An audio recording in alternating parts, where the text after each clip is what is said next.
Welcome to the Workshop Therapy Podcast. I'm your host, Andrew, and joining me today is my favorite guest I've ever had on, and the only guest to be a repeat guest so far, my wife. Hi. So we're sitting here in Pakaskwa National Park on the shores of Lake Superior, watching our kids play in the sand. So we're on the road again. Yeah, we are. I'm on for a week and a half now. Yep. What are your feelings about being on the road again? I like it. I think we've got to see lots of things and have different experiences. I get bored just staying at home. With some of that ADD driving you to travel a little more? Maybe. Could be. Could just be what my grandma always said, a change is as good as a rest. Yeah, sometimes. So you've been out painting every morning here in Pakaskwa. Why have you been doing that? Because I like to paint. And it's something that I used to do a lot as a teenager and I haven't done in a long time. So as I'm trying to, deal with emotions and things like that, that's one of my outlets. So I know we've talked about a paper I read a little bit ago about the different color palettes in nature and how to some extent it's the color palette that people are affected by when they're out in nature that seems to have some of the therapeutic benefits. What do you feel about that idea? I think for me, there's definitely something to that. I don't have a desire to go out and paint at home. I think it's because brown prairie just doesn't do it for me. Everything just is the same color. There's no variation in landscape. I mean, we've gone to a couple like little reservoirs and I've done a bit of painting there, but here I feel like a desire when I wake up in the morning to go and paint. Like I feel like I want to go and capture something or look more deeply at the colors. And I think because there's more variation, there's more variety to look at.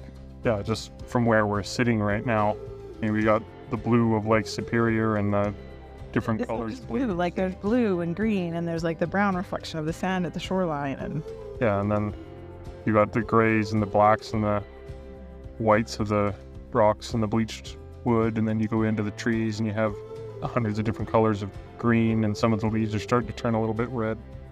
Yeah.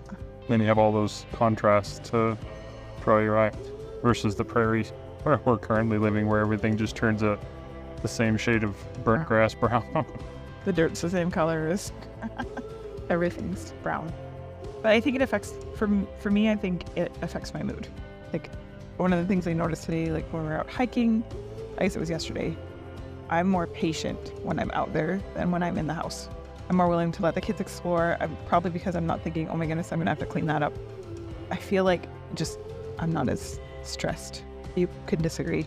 I mean, you're still stressed in different ways. Not the same way. Like you have the same level of what are the kids doing sort of stress, but then you also have the who's going to clean this mess up stress when you're at home that you don't have here. I don't feel like my anxiety is as high. Yeah, I'd say that's probably true. Is you're definitely a little less anxious. Yeah, not that I don't think I've ever experienced a time with like zero anxiety. I don't know what that is, but I'm not as anxious here.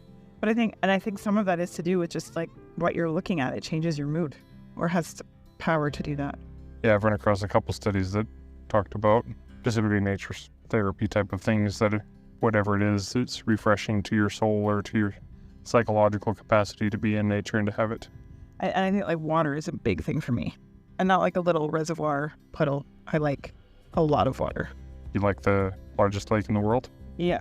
Lake Superior is good for me. This is a good sized lake.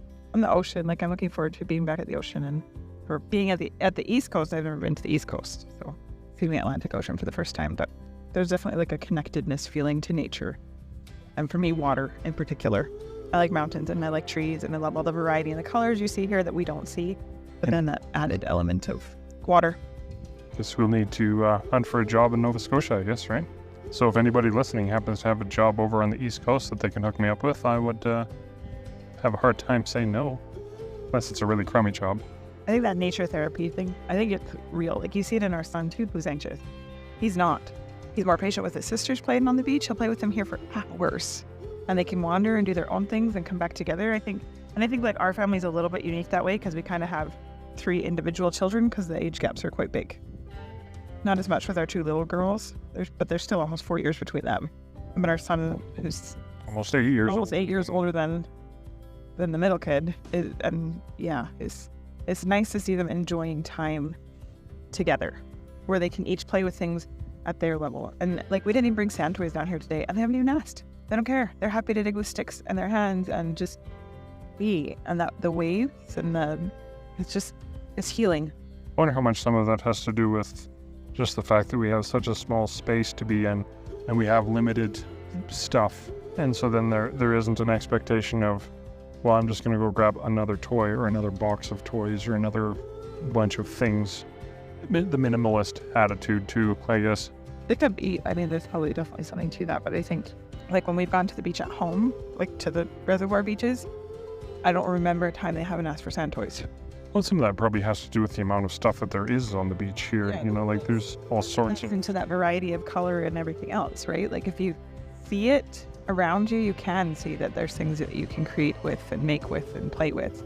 And I think maybe that's what I find harder in a more neutral color palette living that we've been doing. It's just that there isn't that.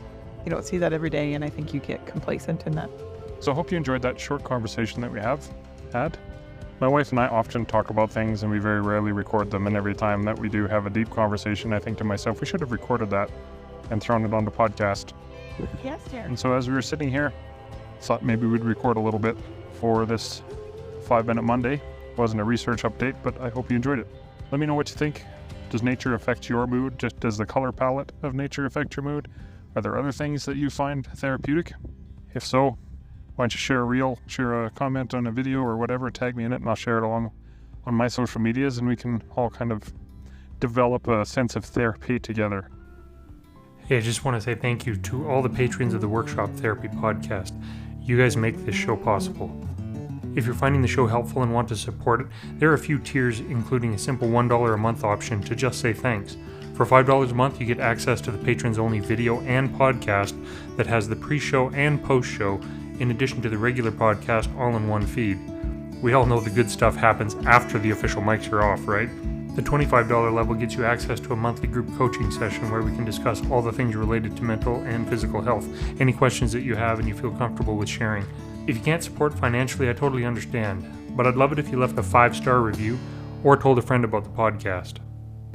I just want to say thank you to the founding members of the Workshop Therapy Patreon family: Eric of Overall Makerworks, Keith Drennan of Blackthorn Concepts, Brad of Brad's Customs, Matthew Serio from Arciano Serio, and The Grant Alexander. If you want to join on Patreon to support the show or just say thank you, I'd appreciate it.